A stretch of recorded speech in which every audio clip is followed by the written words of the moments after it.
Hey, what's up? I don't know if you can see me, but cool. I saw Scream 6 in 2025, and I loved it so much more than I thought I would. I didn't hear the best things about Scream. I've seen the first two movies. I skipped 3, skipped 4. I didn't hear the best. But I came back for Scream 5, Scream 2022. And I liked that a lot. I didn't really see Scream 6. I thought it looked amazing from the trailers. But now that I finally watched it myself, I loved it. Oh my god, I genuinely loved it. I do wish they were not a little smarter. There were some moments that still annoyed me. Like, stay close to each other to the point of go back to back at some point, you know? Melissa Barrera, great job. Jenna Ortega, great job. Jasmine Savoy Brown, great job. Whoever played Chad, Jack Champion, one of the killers. I love the movie. I'll give it a 9, genuinely. I'll give it a 9, dog. Only 1 point off for the movie moments. Mason Gooding, good job. Thought he's dead. So that's what I mean. I love the cast. Roger L. Jackson's back as the voice of Scream. I love how they utilized him as well. I loved, if you saw the movie, I don't want to spoilers, but I was into it for the first hour and a half, but once they spoiled who the characters and killers were, it took me out of the movie. I didn't really like that because it made sense, but I thought they could have done better. I guess, I don't know. I don't know what I mean of I don't know who would have been the killers, but when you find out who the killers are, it kind of takes it out of the movie because then the suspense is gone, everything's kind of ruined. I was instantly brought back by the action and the stakes and how they were gonna get out of the situation, which is what makes the Scream movie a good Scream movie, you know? And how they got out of it was phenomenal. The two main actresses, the two final girls, Jenna Ortega's character and Melissa Barrera's, did phenomenal. The story was great, how they handled them and utilized them as well.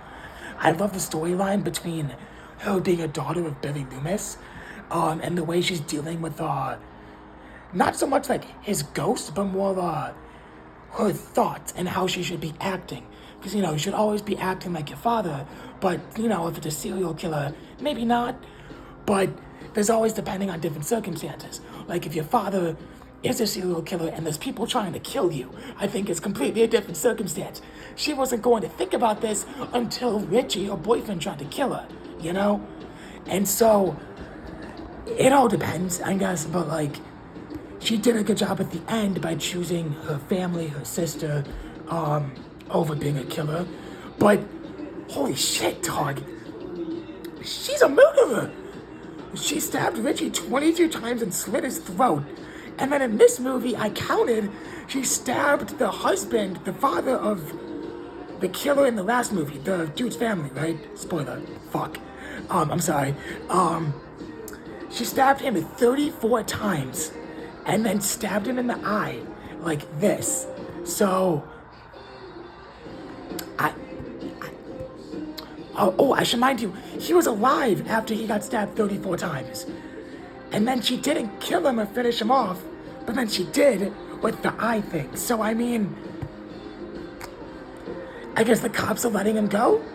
I think it's a mutual understanding between the cops and Sidney Prescott and Gail that they burned him alive and shot him in the head and then stabbed him 34 times and, stabbed someone through his mouth.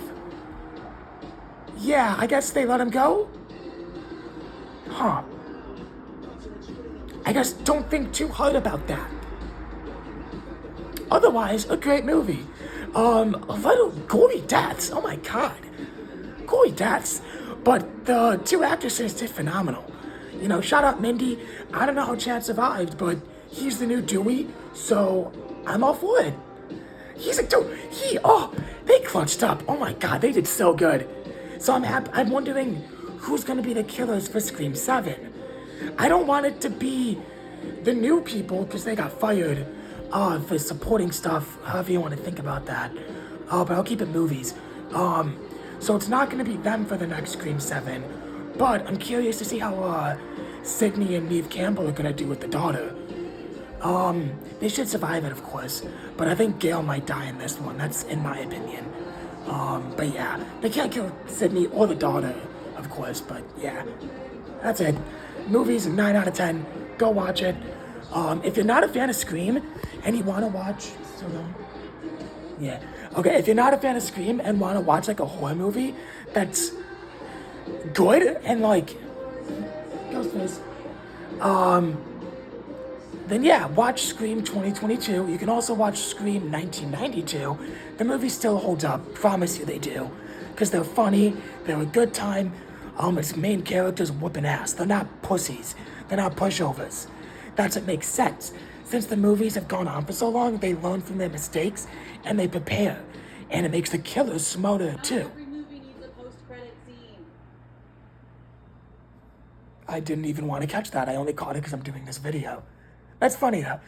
Because they have the meta character, they have the social commentary on reboots, sequels, trequels, trilogies, and they do all of that. And Scream 7's coming out.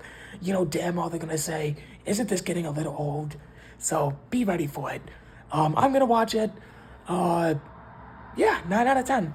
Bye.